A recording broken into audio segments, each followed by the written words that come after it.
দেখো ভবানী, সকলকে যত্নে রেখো। একদম না ভবানী। ধারাবাহিকের শুরুতে আমরা দেখতে পাই ভবানী ও রামকান্ত নিজেদের মধ্যে অস্ত্র দিয়ে যুদ্ধ করছিল। এক পর্যায়ে রামকান্ত পরাজয় স্বীকার করে ভবানীর কাছে। তখন ভবানী রামকান্তকে বলে, আমি নিশ্চিত আপনি জয়লাভ করে আমার কাছে ফিরে আসবেন, নাটোরের মান রাখবেন। এরপর ভবানী রামকান্তকে তিলক লাগিয়ে দেয়। পরের সিনে রামকান্ত যুদ্ধে যাওয়ার আগে ভবানীর সাথে দেখা করে, কিন্তু ভবানী রামকান্তকে দেখে কান্নায় ভেঙে পড়ে এবং সে রামকান্তকে বলে দ্রুত তার কাছে ফিরে আসতে। সে কিছুতেই তাকে ছাড়া থাকতে পারবে না। রামকান্ত ভবানীকে প্রতিজ্ঞা করে সে তার কাছে ফিরে আসবে, আর ভবানী যেন খুব সাবধানে থাকে। পরবর্তীতে ভবানী আড়ালে চলে গেলে সেখানে একে একে সব পুরুষরা চলে আসে। অন্যদিকে আড়ালে রাজমাতা এবং রামকান্তের মা চলে আসে যুদ্ধে যাওয়ার আগে বেশ কিছু নিয়ম পালনের জন্য। পরবর্তীতে দয়ারাম রঘুরাজাকে বলে রাজমাতা এসেছে। এরপর রঘুরাজা রাজমাতাকে অনুমতি দেয় বাইরে বের হয়ে এসে তাদের যা যা নিয়ম করার রয়েছে সেগুলো যেন করে ফেলে। পরবর্তীতে রাজমাতা এবং রামকান্তের মা বাইরে আসে এবং প্রত্যেককে বরণ করে তিলক লাগিয়ে দেয়। এরপর রামকান্তের মা রামকান্তের কাছে আসে এবং বলে, তুমি যবে থেকে রাজা হয়েছ তবে থেকে তুমি শুধু আমার ছেলে নও, তুমি এই নাটোরের রাজা। আশীর্বাদ করছি তুমি জয়ী হয়ে ফিরে এসো, এই নাটোরের মান রেখো। এইসব শুনে রামকান্ত তার মাকে বলে সে তাদের মান অবশ্যই রাখবে। অন্যদিকে রামকান্তকে দেখে কান্না শুরু করে দেয়। তখন ইন্দু তাকে শান্ত হতে বলে এবং বলে যুদ্ধে যাচ্ছে ওরা, এ সময় কাঁদতে নেই।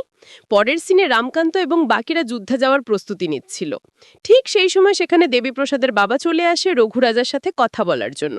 রঘুরাজা বলে, আমরা এখন যুদ্ধে যাচ্ছি, এই সময় যেন অযথা কোনো কথা না বাড়ায়। দেবীপ্রসাদের বাবা বলে তিনি অযথা কোনো কথা বাড়াবেন না, কিন্তু দেবীপ্রসাদ একজন পারদর্শী অস্ত্রচালক। নাটোরের এই দুর্দশার দিনে তাকে এভাবে ঘরবন্দি করে রাখা ঠিক হচ্ছে না। দেবীপ্রসাদ তাদের সাথে যুদ্ধে গেলে তাদের উপকার হবে। এইসব কথা শোনার পরে রঘুরাজা রামকান্তের কাছে যায় এবং তাকে সিদ্ধান্ত নিতে বলে। কিন্তু রামকান্ত রঘুরাজাকেই বলে, আপনার যা সিদ্ধান্ত তাই হবে। পরবর্তীতে রঘুরাজা সবাইকে বলে, নাটোরের এই দুর্দশার দিনে আমাদের উচিত সবাই একসাথে হয়ে লড়াই করা, তাই দেবীপ্রসাদ আমাদের সাথে যুদ্ধে যাবে। এ কথা শুনে তো বাড়ির সকলেই অবাক হয়ে যায়, বিশেষ করে ভবানী। ইন্দু ভবানীকে বলে, প্রেসাদ ঠাকুরপোকে সাথে নেওয়ার কি খুব প্রয়োজন ছিল? ভবানী বলে, আমি নিজেও তো এই কথা ভাবছি। পরবর্তীতে রঘুরাজা ভবানীর উপরে নাটোরের সমস্ত দায় দায়িত্ব দিয়ে দেয়। এরপর দেবীপ্রসাদকে ডাকা হয় যুদ্ধে যাওয়ার জন্য। পরবর্তীতে রঘুরাজা রামকান্তের মা এবং রাজমাতাকে বলে নিয়ম অনুসারে দেবীপ্রসাদকে আশীর্বাদ করার জন্য। পরবর্তীতে তারা দেবীপ্রসাদকে বরণ করে তিলক লাগিয়ে দেয়। পরের সিনে রামকান্ত সবাইকে জিজ্ঞেস করে তারা সকলে যুদ্ধে যাওয়ার জন্য প্রস্তুত কিনা। তখন সৈন্য এবং মহলের ভেতরে থাকা সকলেই বলতে থাকে তারা প্রস্তুত। এরপর সকলে মা ভবানীর জয় ধ্বনি করে মহল থেকে বেরিয়ে যায়। ঠিক সেই সময় ভবানীর ডান চোখের পাতা লোভাতে থাকে। এরপর ভবানী ইন্দুকে বলে, এটা কেন হচ্ছে? তখন ইন্দু বলে, এত ঘোর অমঙ্গল, এখনই সকলে যুদ্ধে বেরিয়ে গেল আর তোর চোখের পাতা লাফাচ্ছে, এটা তো শুভ নয়।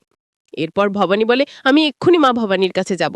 শেষের সিনে ভবানী তার ঠাকুরের সামনে বসে প্রার্থনা করতে থাকে যাতে রামকান্ত সুষ্ঠুভাবে ফিরে আসতে পারে, কারণ রামকান্ত মাত্র কিছুদিন হলো তার খুব কাছে এসেছে। এমনকি রামকান্ত বলেছে তাকে সবকিছু সঁপে দিয়েছে, তাই সে রামকান্তকে ছাড়া কিছুতেই থাকতে পারবে না। এরপর ভবানী রামকান্ত এবং বাকিদের মঙ্গল কামনায় নিজের হাতে আগুন নিয়ে ঠাকুরের সামনে আরতি করতে থাকে। তো দর্শক, এই ছিল আজকের আপডেট। প্রতিদিনের আপডেট সবার আগে পেতে আমাদের চ্যানেলটি এক্ষুনি সাবস্ক্রাইব করুন।